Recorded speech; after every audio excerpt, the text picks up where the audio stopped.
Hello and welcome everybody to today's webinar, which is going to be all about webinars and more importantly, how you can get more webinar success in 2022. Now, if you are one of our regular attendees, then we are going to be doing things slightly differently today from normal. Firstly, I'll be presenting solo today. My name is Danny Lazel. I manage the virtual events team at AZO Network. And in the next 40 minutes or so, I will aim to cover three key areas of your webinar marketing. So in today's session, we're going to be looking at ideas for creating a quality webinar experience. Then I'll move on to a section on best practices for promoting your webinar. And then finally, I'm going to finish off with some thoughts on where your webinars fit in with your wider strategy. We're also going to keep the session today to 45 minutes, and I'll be answering some questions throughout the webinar. So with that in mind, here's how to get the most out of the event this afternoon or this morning, depending on where you are joining us from today. So as per normal, a recording of the webinar will be sent out by the end of the day today. If you enjoy what you see and you listen to, then please consider sharing the recording with a colleague or by posting your key takeaway from this event on your LinkedIn or Twitter. As I've already mentioned, please feel free to share any questions whenever they come to mind using the Q&A box. We will follow up with any we don't answer within the next 24 hours, but we'll try to answer as many of the questions as we can throughout the event today. Any technical issues can usually be resolved by refreshing your browser, but if not, then use the chat box function to communicate with the backend team, and we will get you back up and running as soon as possible. You can also use this function, the chat function, that is to say where it is you're joining us from today. And I'm going to start by throwing mine in as we speak. You'll also find the rest of the AZO Network marketing team, so Sarah, Frankie, and Rebecca, who are lurking in the chat as well. So please feel free to use that function to pose any thoughts as they come to mind, and use the Q&A box to ask any questions. We're also going to be running a number of polls, the first of which will be appearing on your screen right now. And simply for the first one, we're just asking, what is your biggest webinar challenge? So you can click any that apply here. Is it maybe your biggest challenge is finding good speakers, promoting to the right audiences, the actual creation of the content itself, managing the process, finding the time, which is often a big constraint for our clients, budget restraints, or showcasing ROI. So please click any and all that apply to you. And whilst you're answering that poll, I'm going to share some of the registration data with you all, so that if you are a newbie to webinars or you have struggled with them in the past, then you can take some reassurance to know that you are not alone. So for the 66% of you that rated your webinars as 1 to 3 on our scale, you're in the right place, I hope. And I'm going to aim to provide you with plenty of key takeaways today. And then for the 34% of you who are already running good or excellent webinars, first of all, well done, congratulations. But thank you still for joining us. And I hope to give you at least one insight today that gets you thinking about your webinar marketing. But also, by all means, feel free to share your experiences with us, good and bad. Perhaps in the chat box, again, share some of your best tips, some good experiences, things that work for you, perhaps a bad experience that you've had. And Rebecca, Frankie, and Sarah can chat to you about that as we're presenting today. So we're going to start off with what makes a quality webinar experience. And for us to do that, we need to consider our key stakeholders and what we're trying to communicate and how we're going to communicate it. Now, what we do at AZO Network is part of any planning process when it comes to a webinar, that could be our internal webinars or for client webinars, is to consider 4 key things. So if you've seen our LinkedIn over the last couple of days, you might have seen some office-related graphics popping up. But our 4 key things that we focus on are the speaker, content itself, the audience that we're presenting to and promoting to, and the wider internal team, which in most cases will be the sales or business development team.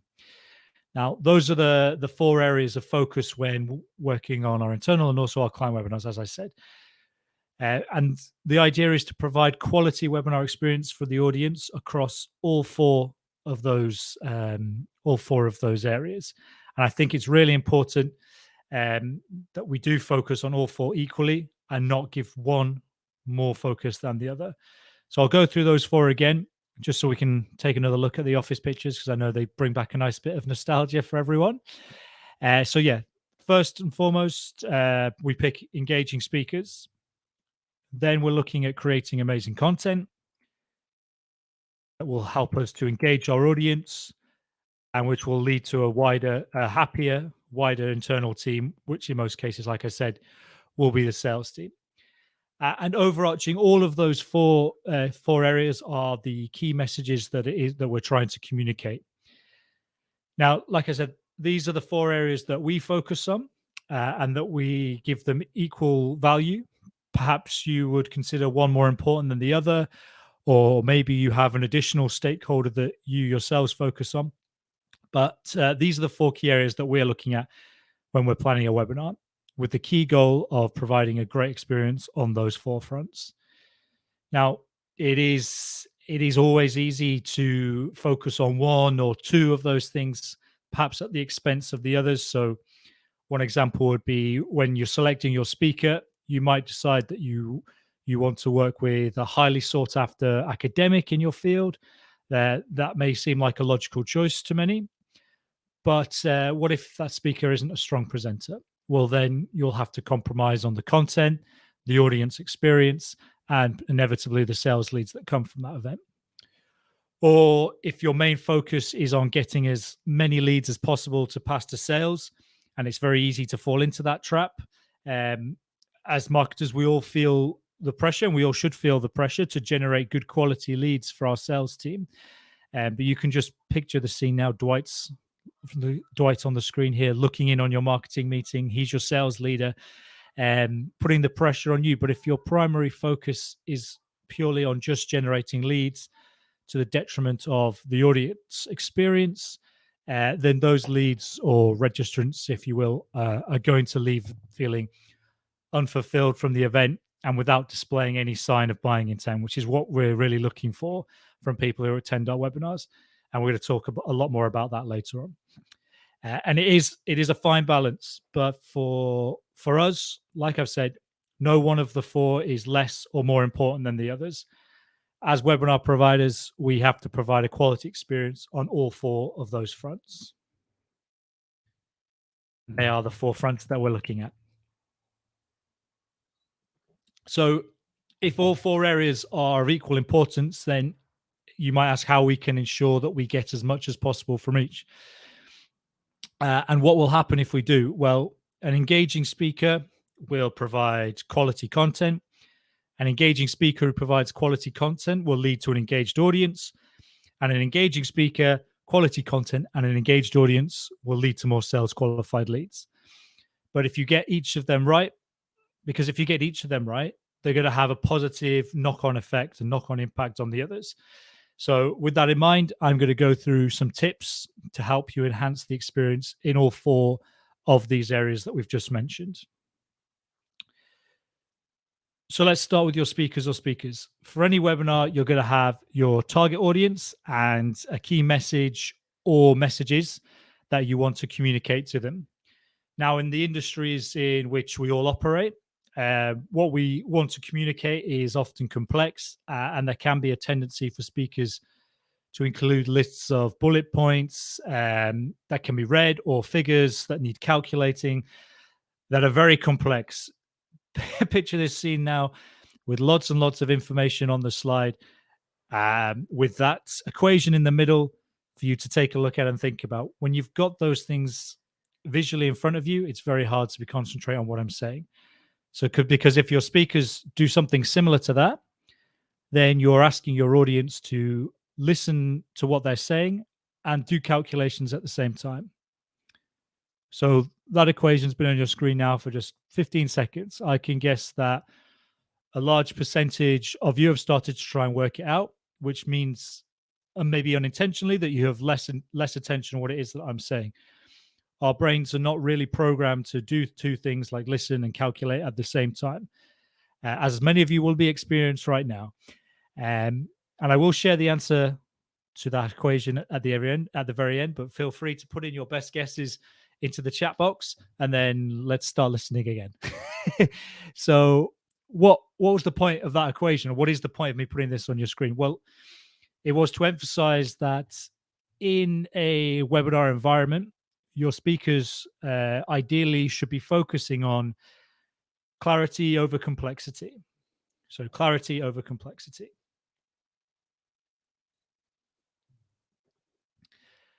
So, in a webinar, the job of the speakers, the presenters, the hosts is to summarize and give life to the main points. Otherwise, it's not to go into very granular detail of every small aspect of your science. Otherwise, in a webinar environment, they're serving very little purpose of use or useful purpose to the audience. So our first tip for the speakers is to focus on clarity over complexity. Now, that might be easier said than done. And a common challenge that we hear from our clients is that the speakers they've used in the past aren't the strongest presenters, but they are the leaders in their area of expertise, and they do want to use them in some way. And they believe that they will add a certain sort of gravitas to their event. So in that situation, what should you do? Well, when your speakers struggle to communicate the key points with clarity, one trick is to take away one of the stimuli from your audience. When you have a key point that you really want to hit home, using a blank slide like the one I've put on the screen now means that the audience is stopped focusing on what the visual is, and they're now much more attentive to listening what it is you have to say.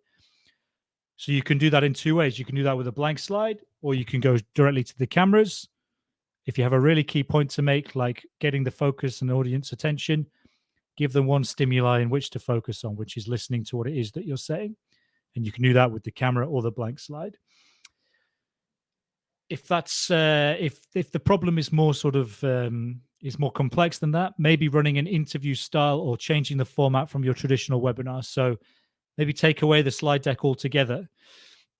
Maybe do what we just did, move to talking heads. So that could be a one-on-one interview with a host and the speaker. It could be a one host and sort of three panelist style, where the host only allows 90 seconds per answer, for example, and that will force them to give their points across in a clear and succinct way. So, like I said, our top tip for speakers is to focus on clarity over complexity. And they were just a couple of ideas of how you can overcome those challenges if you do find yourself with a speaker who isn't perhaps the strongest presenter. And the next one that we spoke about was the content.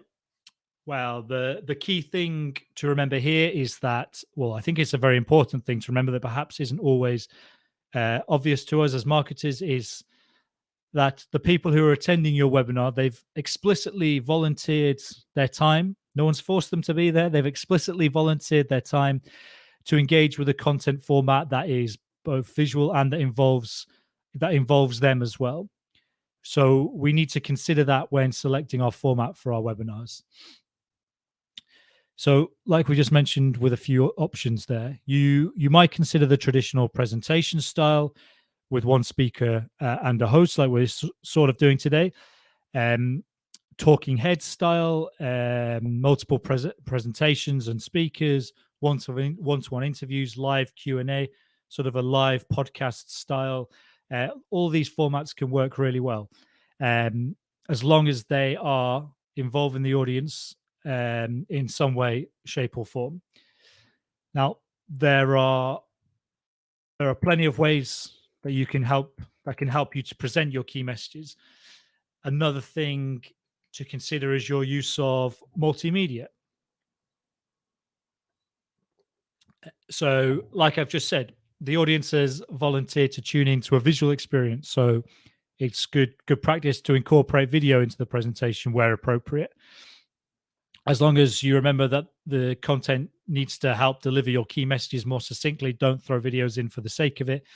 But as long as they enhance your experience, which in turn will lead to more engagement, which is what we're looking for, and more intent shown by our audience.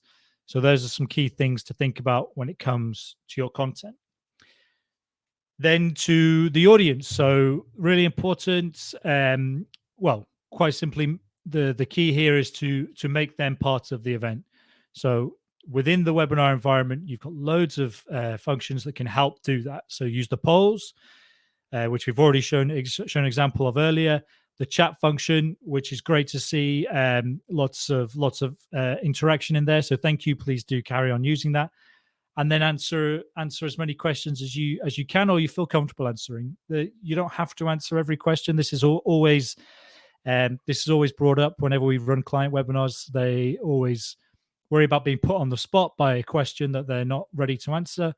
Well, that's where the host comes in and works behind the scenes to allocate questions to people based on what they feel comfortable answering. So answer as many questions as you can or feel comfortable answering, but as long as you're involving the audience and it's more of a two-way dialogue and not a one-to-many seminar environment, then you're going to see better engagement.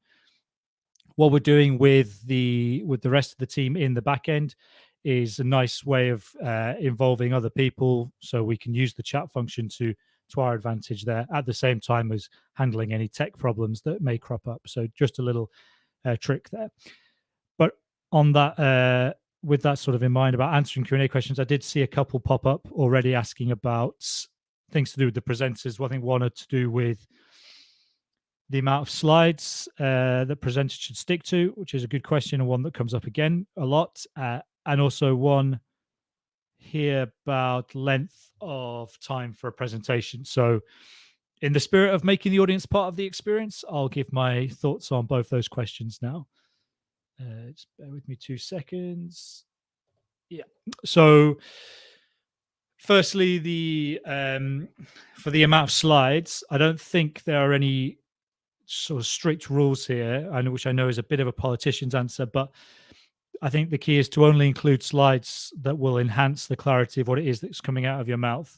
Now, we just touched on overusing bullet points or overusing basically just writing out on your slide what it is you're going to say and then just reading it.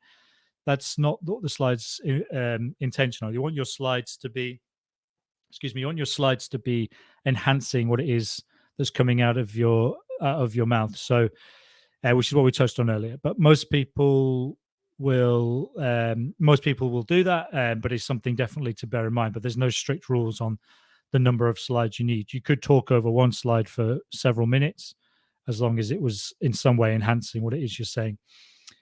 And then for the second part of the question was to do with time. And again, most people stick to the 1 hour slot for a webinar, but if you can get your messages across in less time than that, then that's great. We're aiming for 45 minutes today because we feel that that's enough time to get our points across that we want to present today. And that's always a nice bonus because it means everyone gets 15 minutes to grab a tea or a coffee before their next meeting. Maybe tell a colleague about this really interesting webinar they just went to. But yeah, so if you can get your message across in less than an hour, that's fine. Most people will tend to opt for the 1 hour mark because that's what people book out in their slots and it's easier for them. But it is interesting because there is, when it comes to length of content, because there is a sort of a common misconception or misunderstanding that in our world today of TikTok and instant gratification, that people aren't willing to invest their time in long form content, which is just simply not the case as long as the content itself is good. We absolutely haven't seen that with any of the content that we put out there. As long as it's good quality, people will engage with it regardless of the length. So to sum up those questions, and I don't really give a clear answer, but yeah, no rules on number of slides and length of the event is typically 1 hour, but can be shorter, can be longer. Just bear in mind that people usually have booked out an hour and even can be over multiple days if it will enhance the quality of the experience and the messages you're trying to deliver and the experience on the forefronts that we mentioned earlier. So that's what I'd say to those. But good questions. Please do keep them coming in. I'll try to answer as I'm speaking, but also if there's any that's not answered, we'll address over the next day or so. But back to providing a quality audience experience. So remember that not everyone attending will necessarily feel comfortable using the Q&A format. So not everyone will feel comfortable asking questions at an event like this. That could be down to a number of reasons. They might think their competitors are on the call. They might not want to share that information or their sort of insight with anyone. There's various imposter syndrome. That's what I was thinking of. Imposter syndrome is another one where people maybe don't want to sort of the public appearance of feeling foolish, which they never do, because you can guarantee that someone else in the audience will be thinking exactly the same. So if that is you today, please do ask your question, because I'm sure someone else is thinking it. But there are reasons why people don't always want to use the Q&A function. So in providing a quality experience for everyone who's attending, provide alternatives. So let them reach out one-on-one. So that could be in the environment itself, be it a one-on-one breakout room where they can speak to a member of your product team or a member of your sales team or something like that. Or if they want to speak directly to the speaker, provide links to your LinkedIn account. So, or however it is you communicate, it could be email, could be LinkedIn, whatever, so that they can reach out to you and you can follow up with them in a one-on-one environment. So that's always a nice sort of consideration when we think about appealing to everyone in our audience and providing some sort of platform for everyone in our audience to communicate with us, either inside or outside the webinar environment itself. And on that note, you can reach out to me on LinkedIn. My LinkedIn profile is in the handout section, along with lots of other great resources. So we've provided different resources depending on where people are at with their webinar marketing. So a good thing to remember when you're planning your own webinars is that not everyone attending your event will be at the same stage of their buying journey. And a common registration question that we ask for our clients is, what stage are you at? So at the time of sign up, and we'll get a variety of answers that we fit into these 4 buckets that are on your screen now. So also provide, in terms of your handouts, provide a variety of choice for your resources, handouts, and next steps that you want people to take.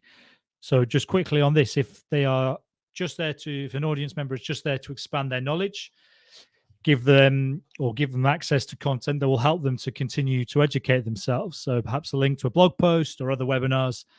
If they're in the consideration stage, then consider sharing your planning process or a testimonial video. Or if they're putting their hand up and say they're ready to talk to you, then make it as easy as possible for them to book a demo or a call with your sales team. So that's just some things to think about that. And then final thing in terms of the audience is to make sure that people who've signed up and have given you their precious time leave the webinar having learned something. So was it worth their time? Do they leave wanting to tell someone else in their network about the webinar, or someone else face to face about this webinar they just went to? And do they leave thinking, yes, I trust that company to deliver the product or the service for me, and I want to talk to them some more, or I want to learn more about them, what they do from their other content. So that's a really important thing to always leave your audience finishing your event having learned something and feeling like they've used their time valuably. And then we get to the sales team, which we're going to be focusing on a lot more in the third section about your wider strategy. But quite simply, to summarize at this point, you want to have provided them with leads that aren't just based on the fact that they signed up to your event, but that they're based on intent and data that allows them to start a conversation. But much more on that in a little bit. But for now, this is what we're looking at when it comes to our sales team, is to provide leads based on data and conversation starters for them. So these are the key considerations for us when we're looking at running webinars. And when it comes to KPIs, of course, we get a good gut feeling from each event that we run, both internally and for clients. Or it might be a bad gut feeling, but our experience tells us that an engaged audience is a satisfied one, and you can gauge that from within the event itself. You can gauge that sort of gut feeling response, but you also need some sort of hard data to prove our ROI, especially when you're talking to senior leadership. So metrics that we are trying to present a compelling argument, we use these metrics here. So, and they're all available within any sort of decent webinar provider, and really help you to paint a picture of event success. So things like attendance data, engagement levels, social mentions, audience, speaker feedback, SQL generated, these are the sort of things that we're looking at with the ultimate goal of driving revenue for our business. But most importantly, for proving ROI and how we set things up for our clients, is how has your webinar experience helped move people from bucket to bucket? So in this example, from left to right. Or if we turn the buckets upside up or the other way around, you get the sort of resemblance of a traditional marketing funnel. So this is what we're trying to do through the experiences that we're providing. People who are there to expand their knowledge, we want them to move into investigating technologies as their next step. People who are investigating technologies, we want to move them into looking to buy within 1 year as their next step, or shorter, hopefully. And from then, we want to move people into actively in the buying process. So we want to do that through our webinar experience itself, and through the handouts and the content that we're providing as next steps for our audience. So just that's the end of the first section. And to summarize what our three key takeaways here are, it's that primarily that there are various key stakeholders. So remember the four, don't compromise one for the other. Number two is to create events that drive word of mouth, both in person and digitally, that makes people want to post things on their Twitter or LinkedIn, etc. And then when it comes to proving ROI and getting the budget, is that we use for future events, is we use serious KPIs to prove our return on investment and to showcase the efforts the marketing team has done. Now, I'll leave that on screen for a couple of minutes, and I'll tackle another question before we move on to the next section. So what have we got here?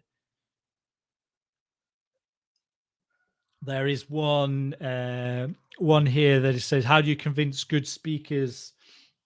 Okay, good one. How do you convince good speakers to speak at your events? So this is something that that we see a lot of, that we don't see a lot of, but we hear a lot of whenever we run any sort of events to do with webinars or that require external speakers. People ask how you get good speakers to present at your events. And what we usually say, and I think this is the best way to do it, is to show what is in it for them.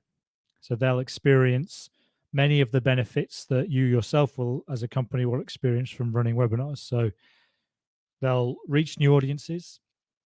They get a platform to showcase their work. They get a chance to speak directly to those in charge of funding that they might require. So those three things, they will help them to think that is best. I think that's probably the best bet. Those three things are the best bet for getting good speakers, as well as, and this is really, really important, a well-structured speaker onboarding process that is well sought out, or sort of well planned out, and respects their time. I think that's really, really important, because people are busy. If you can succinctly do their tech checks and everything else and onboard the speakers in a quick fashion, but also in a thorough fashion, then you're less likely to have aggravated speakers. So good question. And those are my thoughts on that. I think someone else also mentioned about the onboarding of speakers. And just very quickly, what we do at AZO when we onboard an external speaker is we provide a quick tech check with the speaker within the webinar platform that we're using, so that they are comfortable with what's going to be on their screen during the event, and they know what to do, what not to touch, which is probably more important in most cases. We'll then discuss how they plan to deliver their content. So So we can provide best practices basically for formats, and we also tend to arrange a practice session. Definitely, if it's going to be a live event, um, but we'll often do that even if it's going to be a pre-recorded or simulated live event as well. We'll have that practice session so everyone feels comfortable with the end result. But yep, so more good questions. Keep them coming. We're moving on to the second section now, which will be a little shorter than the first because this is sort of our everyone's day job on this call is promoting campaigns. So I'm just going to provide a little bit of information and a few tips here about how you can better promote your webinars.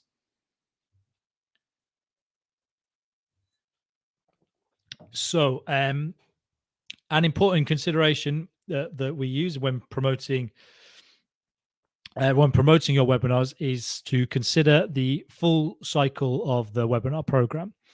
So it's very typical that mindset will dictate that we put almost all of our focus into the live or the simulated live event, and then we'll pat ourselves on the back once it's done, put our leads into our CRM, and move on to the next campaign. And I'm sure that sounds familiar to some of you on this call today. I know we've certainly been guilty of that in the past. But if you look at this campaign timeline, excuse me, if you look at this campaign timeline, then the idea that we're trying to drive home is that you can keep your event running for up to a year or even longer, and you can continue to promote it at the different stages. So we'll touch more on this and the wider strategy of lead management in the third section, but I want to now focus on how we can promote our webinars better at these different stages of our webinar plan. So one different way to look at it is to stamp into your content calendar the live event, then another date for a big webinar push, and then another promotion for if and when you ungate the event or ungate the video. So if you have 3 or 4 fixed dates in mind, then you could push your full promotion for each of these. But little caveat here, this will only work if the content is sort of evergreen without any time limitations. But that is often the case for most webinars that we work on. So there isn't really any time frame that's preventing us from running year-long campaigns. So as with any marketing campaign, we start by considering your target audience. And at this stage, I'd just like to predict that there will be a question or questions about audience size, and there might be companies watching this webinar that don't have a large mailing list to promote their events to, or they might do, and they might want to look at new audiences. And if that is the case, then please do take a look at our audience packs in the handouts, as within them you'll find details about our close to 1 million. So we're getting very close to 1 million first-party subscribers. And within those lists, there's bound to be an audience for your niche. So do please take a look at that at the end of the event today if you're struggling to reach new audiences.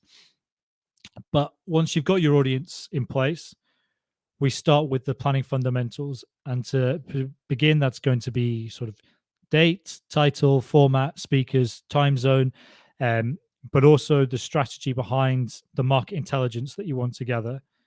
So remember what we said about the buckets. What registration, poll, survey questions, C2As are we going to incorporate in order to put together a clear picture of our audience? And that's what we're looking at when we're gathering our market intelligence strategy. Then we've got the speaker onboarding, which we just spoke a little bit about. And we gave a couple of tips for that. Setting up your registration page, planning a practice session, editing any video or presentation if you're doing a simulated live webinar experience. So those are the sort of the basics when it comes to planning and content creation. Then we recommend leaving 4 to 6 weeks for the first promotional campaign. So in here, you would include some of the basics like 2 to 3 emails, various social media posts, ideally from both company pages and the speakers, key stakeholders in your company. It could be head of sales, head of marketing, it could be your CEO. It's great if you can get a coordinated communication strategy from all your sort of key stakeholders on social. You can also write a press release or pre-event article highlighting some of the key talking points at the event. And as I mentioned earlier, utilizing a third-party audience for an extra push. And then you have other options like paid ads, hello or pop-up bars on your website, email signatures, and thank you pages, which I wanted to quickly talk a little bit more about. So one of the biggest things we've noticed over the last year, probably been one of our most impactful things we've added to our campaigns, has been our thank you pages, and basically putting more thought into our thank you pages. So anytime someone downloads something from a campaign, whether that be an ebook, a market report, or anything like that, we'll direct them to a thank you page with additional relevant content. And this not only helps to personalize the customer experience, but it also will lead to increased signups to other campaigns that you're running. So it's definitely something to think about if you've not done it, if you're not doing it currently. Then once we've had the live event or the event date, the initial event date, we next up we have the on-demand promotion. So first up, which I think is a good first step, is to send out an email to everyone who registered, even if they didn't attend live, but to both those who attended live and those who haven't attended live, with the key takeaways. So highlight what was good about the event, what the audience learnt, and next steps, which could be simply share this with a colleague or book a call to learn more about the products mentioned or take a look at this piece of content. Then you can get to work with repurposing the webinar content. So you've put all this effort into creating a webinar. Now, what can you do with that content to get the most ROI from your efforts? So take a 1-minute snippet of a key point that the speaker made and publish that to social media as a sort of preview, with a link to watch the full event or to register for the full event if you've managed to get a video from a practice session, for example. You can get a transcript of everything the presenter said and then potentially translate that into different languages if you have other target markets.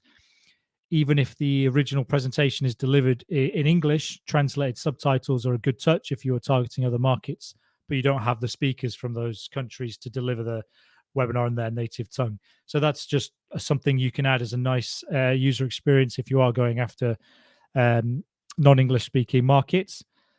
Then with the transcripts, you can also create another article, Q&A ebooks. So any questions that don't get answered in your event, you take them away, you put them together in a fairly simple ebook. You can repurpose the audio into a podcast episode. There are lots of other things. There really are endless options for repurposing webinar content into formats that may be more suitable for other people within your target audience who prefer to read or listen to content rather than to watch it. So like I said earlier, people at a webinar have explicitly given their permission to, or explicitly signed up to watch a visual experience. But within your target audience, there's bound to be people who prefer to read and prefer to listen. So by taking your information that you've delivered in your webinar, repurposing it into other formats that will help appeal to a wider network within your target audience. And then just a couple of other sort of user experience enhancements that you can make with the on-demand video is to add subtitles like we've mentioned, maybe in different languages. You can also add chapters to your video so your viewers can skip to different sections of the event as they please, which is a really nice feature. Example, people today might just be interested in the promotional side and not the first bit, so they'd be able to skip on to the second section and get what they're looking for from there. Then finally, as I mentioned before, if there is a date stamped into your content calendar when you're going to really push the on-demand webinar, then it helps to focus the mind and the promotional efforts of you and your team. So really something to consider and bear in mind. Then there will likely come a stage when you provide open access to your webinar. So you'd get it on YouTube or Vimeo, whichever you're using to host your video content. At this point, you can optimize your tags and titles so that it appears within video search, especially if you're on YouTube, because YouTube's owned by Google. And if you optimize your videos well, they'll appear in the video search function on there. Um, and this is becoming an increasingly effective way of ranking your content. So definitely something to consider. Get it on third-party directories, embed it on your original landing page. So then if you optimize that page, you can rank for search and video search all from the same content. And then repeat the promotional push back to the original landing page on email, social, newsletters, etc.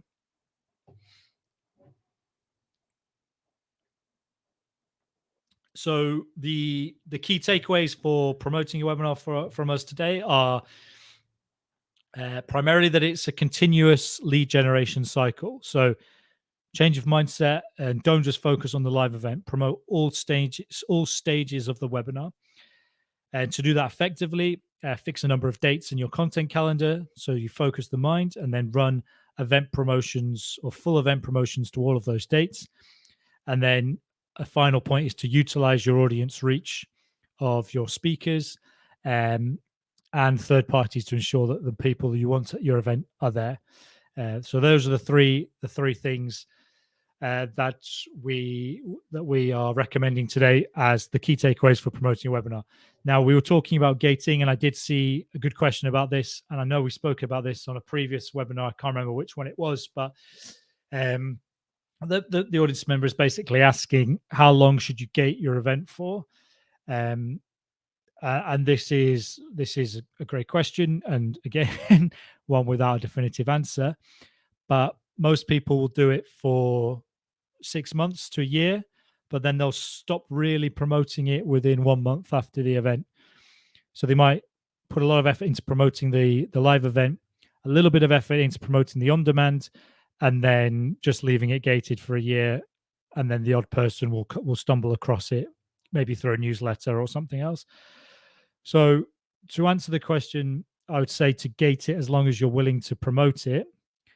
But I would also say, like I've just mentioned, there needs to be more of a change of mindset and focus more on the promoting at different stages. So not just for the live event, but also for set dates within the on-demand gated period as well. Or you could look at completely differently and not gate any webinars at all. We often do that with brand awareness webinars. We'll do the live event and we'll ungate them straight away because we just want as many people as possible to see them. But those are different sorts of events. Most webinars that we're running for clients will be about generating business and providing good experiences for their audience. So we'd recommend gating it for up to a year, but with the big emphasis on running the promotion at different stages throughout that year. So another really good question, and when we talk about a lot. So maybe we'll go into that in more detail maybe in another event in the future. Okay, so now for the final section, we're doing okay for time still. So the final section is all about webinars and your wider marketing strategy. And just before I go on, thank you again for taking the time to listen today. I hope you're finding the content useful so far. Please do keep using the chat and Q&A functions. It's good to see so many people engaging with those. So if we go back and look at our 1 year project timeline. Now, if you implement the promotional tips that we've just spoken about, then we're going to be generating a lot of leads at different points throughout the campaign, which is great. But then we've got to start thinking about what we're doing with those leads. So at this point, I'd like to run our second poll.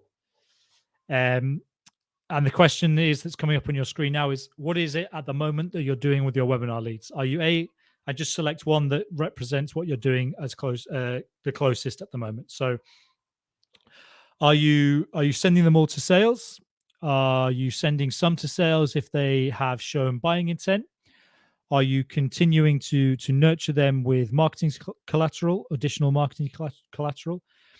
Or are you putting them into your CRM, forgetting about them? Or maybe you're doing nothing at the moment. So please do pick the one that best represents what it is that you're doing. And I'd be really, really interested to see what is happening here, because our top tip or our top point more to summarize it better for webinar strategic planning is that not all webinar leads are sales qualified leads. We need, as marketers, to be doing more with the people that sign up to our events. So let's go back to our buckets again. Your promotional efforts will drive your target audience to your registration page. Your registration questions will help you to segment your audience into these initial buckets. Then the webinar experience that you provide will move some of your audience from bucket to bucket, and you will know who has moved because of the actions that they have taken and the intent that they've shown during your event. So you'll then be presented with clear data that will to decide which attendees you move into sales conversations and which you continue to nurture with additional content. And when you're moving people into sales conversations, you're really looking for people to have taken a specific action and in turn shown the intent that they are in the buying process and that they want to talk to you. Tip number 2, as I keep reiterating, not everyone who attends your webinar is going to be at the same stage in their journey. So we need to offer next steps and calls to action for people at all the different stages.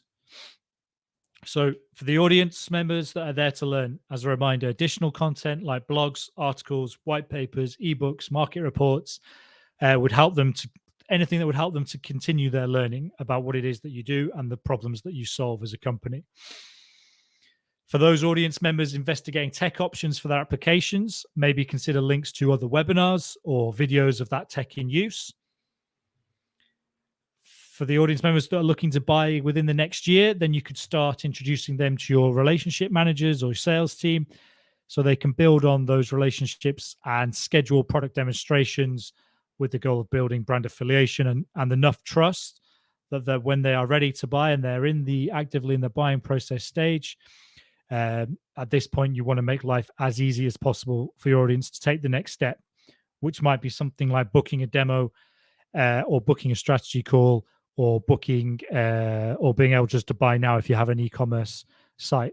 So making it as easy as possible in that last stage, or making it as easy as possible in any stage for your audience to either educate themselves, to learn more, or to initiate sales conversations if that is where they are at. Now, you will have seen a call to action appear on your screen that just now. If anyone's watching today and they're interested in booking a strategy call with our webinar team, you can do so by clicking the CTA that you're looking at on the bottom left-hand corner. This is only going to direct you to our LinkedIn page, but will be recorded against your registration, so we can follow up with you later in the day today, or perhaps in the morning in the UK and Europe. So the key point here is if you are interested in talking to us about your webinars, your webinar strategy, just click on that call to action, and we'll get in touch with you over the next day or two. So the key point here is that you want to provide next steps within the webinar environment for each of your audience, regardless of what stage in the buying journey there are. Because like I said, at any event, there's going to be people at different stages, and you want to accommodate all of them and to help educate them or drive the sales leads if they are ready to, if they are at that stage. And the final tip for today on that note is that when planning out your webinars is to align your marketing efforts with your sales team and business development teams before you go start planning the event. So they should be part of the planning process. So communicate what it is that you're doing and your strategy, so you can have a very coherent follow-up process that is seamless for you and your colleagues. So there's no time wasted. And also really important that it's easy for the prospect, so that if they are ready to have conversations, you're easily able to convert them into an opportunity. So that's the tip number 3, to align with your sales team and other key stakeholders. Thank you very much for listening in today so far. I hope I hope everyone has picked up something in the last sort of 35-40 minutes about how to run better webinars in 2022. Like I've just mentioned, if you do want to chat more and have a strategy call with the team here at AZO and start reaching new audiences, then do give that book a strategy call CTA even a click. That will be pinned to the top of the handout section. And myself and one of the relationship managers will follow up with you by the end of this week. We'll try and get a date in the diary, and we can talk through what it is you're doing at the moment, how you could potentially improve your webinars, and if you require our help, how we can help you to get more from your webinars. So, like I said, nearly 1 million first-party subscribers now, so an audience to fit almost all niches. Final recap of section 3 for today. So the 3 key takeaways we want to leave you with here is that a webinar lead isn't a sales qualified lead. You need to be doing more. We need to offer next steps for people at different stages of their journey. So we mentioned about the buckets and the content that you can provide for people, or the next piece of content you can provide for people at each stage. And then finally, align with your sales team, business development team, and other key stakeholders that are involved in your marketing, sales and marketing. Do please check out the handout section. You'll find the slides from today and plenty of other resources to help you run better webinars. I have come back to this. So did anyone get the answer? I think I saw 1 or 2 who had the correct answer in the chat box, the chat function throughout the webinar. But for those of you dying to know who didn't quite get it, it is 282. And if you didn't get it, don't worry. It took me hours to get it. Well, not hours, I didn't spend hours, but I didn't get it until Sword showed me how. And this is how you get to that. So you take the original number, multiply by 3, adding 3 to that, and that's how you would have got to 282. So well done if you got that right. I hope that didn't mean you didn't spend the whole event trying to work it out and didn't listen to anything.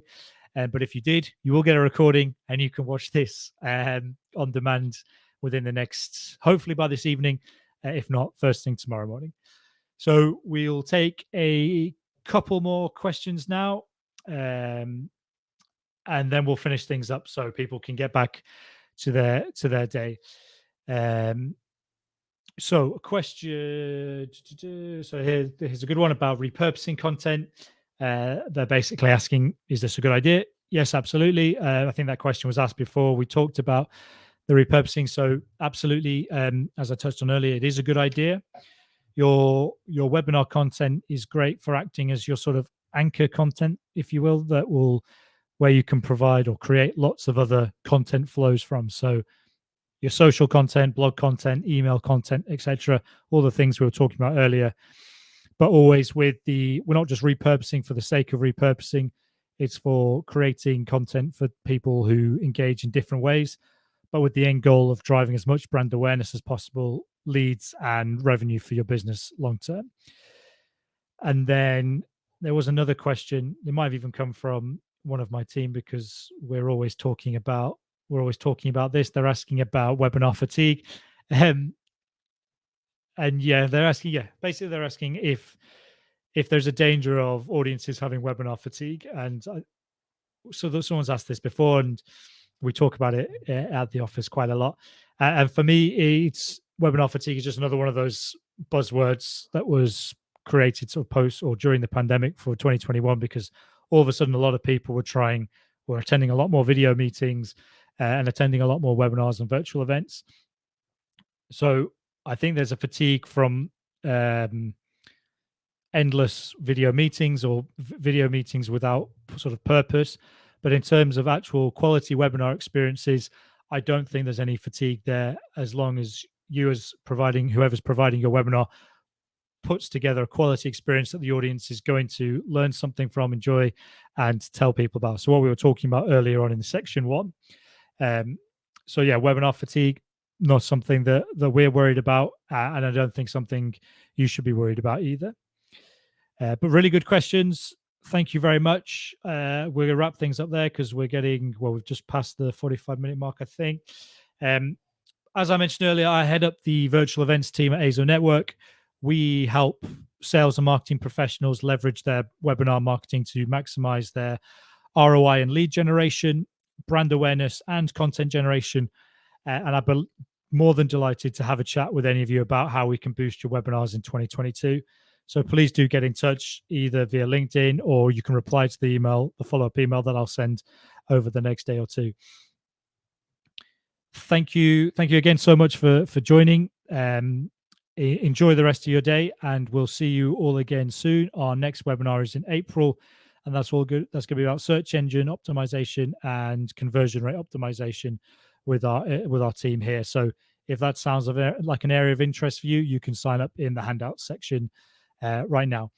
There will be a quick survey that will appear on your screen when you leave. If you could please take 10 seconds to complete that, I'd really appreciate it. It helps us to run better events and to enhance our own webinar experiences. So if you have time, please do share your thoughts.